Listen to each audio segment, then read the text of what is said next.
જય હિન્દ દર્શક મિત્રો, હું જમીલ પઠાણ. આપ જોઈ રહ્યા છો તીર સમાચાર. વાત કરીશું છોટાઉદેપુર નગરપાલિકા ચૂંટણીમાં કોંગ્રેસના પ્રચારની. જી હા દર્શક મિત્રો, છોટાઉદેપુર જિલ્લાની એકમાત્ર નગરપાલિકા કે જ્યાં વર્ષોથી કોંગ્રેસના પંજાની પકડ રહી છે. પાલિકામાં વર્ષો સુધી કોંગ્રેસ સત્તાધીશોએ અહીં સત્તાની બાગડોર સંભાળી છે. પાલિકાની સાથે વિધાનસભા અને લોકસભામાં હંમેશા અહીં કોંગ્રેસને લીડ મળી છે, પરંતુ આ વખતે સમીકરણો બદલાયા છે, સ્થિતિ બદલાઈ છે.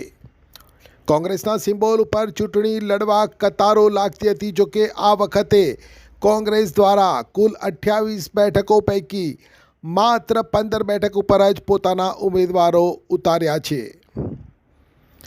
કોંગ્રેસના દિગ્ગજ નેતાઓ રાઠવા ત્રિપુટીના મોહનસિંહ રાઠવા અને નારણ રાઠવાએ કોંગ્રેસનો હાથ છોડી ભાજપના કમળને પકડી લીધો છે. સુખરામ રાઠવા નાદુરસ્ત તબિયતને લઈ વધુ બહાર નીકળતા નથી. એકમાત્ર કોંગ્રેસના યુવા નેતા પ્રોફેસર અર્જુન રાઠવા કોંગ્રેસ માટે મહેનત કરી રહ્યા છે.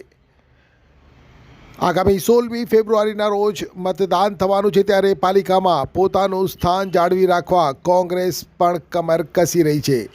ગઈકાલે એટલે કે 12મી ફેબ્રુઆરીને બુધવારના રોજ પાલિકા ચૂંટણી પ્રભારી ભીખાભાઈ રબારી અને પ્રોફેસર અર્જુન રાઠવા કોંગ્રેસના કાર્યકર્તાઓ સાથે નગરના વોર્ડ નંબર 3ના કોંગ્રેસના ઉમેદવારો માટે પ્રચાર અર્થે ડોર ટુ ડોર નીકળ્યા હતા અને નાગરિકોને કોંગ્રેસના ઉમેદવારને મત આપવા માટેની અપીલ કરી હતી. સાથે મીડિયા સાથે વાત કરતા પૂર્વ ઉદ્યોગ મંત્રી અને ચૂંટણી પ્રભારી ભીખાભાઈ રબારીએ ભાજપને બળાત્કારીઓની પાર્ટી, ભ્રષ્ટાચારીઓની પાર્ટી ગણાવી આકરા પ્રહારો કર્યા હતા. તો પ્રોફેસર અર્જુન રાઠવાએ ભાજપ દ્વારા હરીફ ઉમેદવારોને ધાક ધમકી અપાતી હોવાના આરોપ પણ લગાવ્યા હતા. શું કહ્યું આ બંને નેતાઓએ, આવો જોઈએ. ની સ્થિતિ એટલી દિવસે દિવસે સુધરતી જાય છે અને જે અમે ઉમેદવારો પસંદ કર્યા છે, સનિષ્ઠ છે, સમર્પિત છે, કોંગ્રેસને શિક્ષિત છે, યુવાન છે, બધી રીતે સક્ષમ ઉમેદવારો છે. અને જે ભાજપનું શાસન આ નગરપાલિકામાં ચાલી રહ્યું, જે ભ્રષ્ટાચારી પાર્ટી છે આખી, એ પાર્ટીની અંદર બધા ભ્રષ્ટાચારીઓ, બળાત્કારીઓ, ગુંડાઓ, બદમાશોની આ પાર્ટી બની ગઈ છે. અને કૌભાંડો એટલા બધા કર કર્યા છે આખા ગુજરાતમાં, બધી જગ્યાએ. અહીં પણ કૌભાંડની તરીકે ઓળખાય છે ભાજપની પાર્ટી. તારે અમે નગરજનોને વિનંતી કરીએ છીએ કે કોંગ્રેસને મત આપીને વિજય બનાવો, આ ભાજપને કાઢો, ભ્રષ્ટાચારીઓને કાઢો. આ વહીવટ સારી રીતે સુધારવો હોય તો એકમાત્ર કોંગ્રેસ પક્ષ જ છે, એને મદદ કરજો એવી વિનંતી છે. મારું નામ છે ભીખાભાઈ રબારી, પૂર્વ ઉદ્યોગ ઉર્જા મંત્રી ગુજરાત સરકાર અને પ્રભારી છું. પ્રથમ તો તમારા દર્શકોને કોંગ્રેસ પાર્ટી વતી જય ભીમ, જય બાપુ, જય સંવિધાન. છોટાઉદેપુરમાં ભારતીય જનતા પાર્ટી સૌથી પહેલાં તો કોઈ ઉમેદવાર ન થાય એના માટે ધાકધમકીઓ આપી, પરંતુ અમે નિષ્ફળ ગયા. અમારી પાસે અમારા બહુ ખૂબ સરસ લોકોએ આપેલા 15 ઉમેદવારો છે. તે ઉપરાંત બીજા પણ લોકો લડી રહ્યા છે. હવે હજી પણ અમને લાગે છે કે એમને કોઈ વોટ નથી આપવાનું, એટલે ધાકધમકી આપે છે, તંત્રનો ઉપયોગ કરવાનો પ્રયત્ન કરે છે.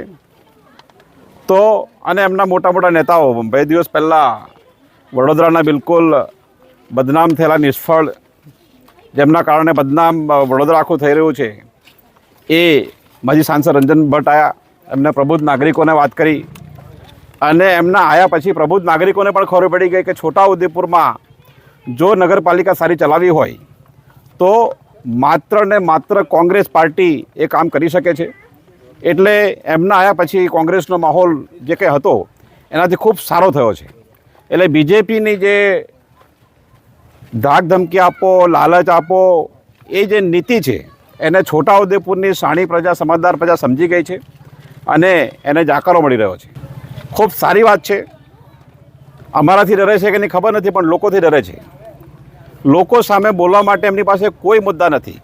સાંસદ હોય, ધારાસભ્ય હોય, એમને આપના માધ્યમથી મારા સવાલો છે કે જે રોડ તૂટી ગયો છે, પેલો પુલ તૂટી ગયો છે, એનું શું થયું? રોડ રસ્તા બગડી ગયા છે, એનું શું થયું? પાણી નથી મળતું એનું શું થયું, નકલી કચેરી કૌભાંડના 50 કરોડ પાછા અપાવવાના છે કેમ એની વાત કરવી જોઈએ. આ નગરપાલિકામાં 1,68,00,000 પોણા 2 કરોડ રૂપિયાનું કૌભાંડ થયું છે અને ભાજપના નેતાઓએ કર્યું છે. અહીંના સાંસદ, ધારાસભ્ય, એમના બધા નેતાઓએ મીડિયા સમક્ષ આવીને કહેવું જોઈએ કે પૈસા ક્યારે છોટાઉદેપુરને પાછા આપવાના છે. જો પાછા નહીં અપાવી શકવાના હોય તો એમને શરમ આવી જોઈએ કે આ છોટાઉદેપુરનો મત માગે.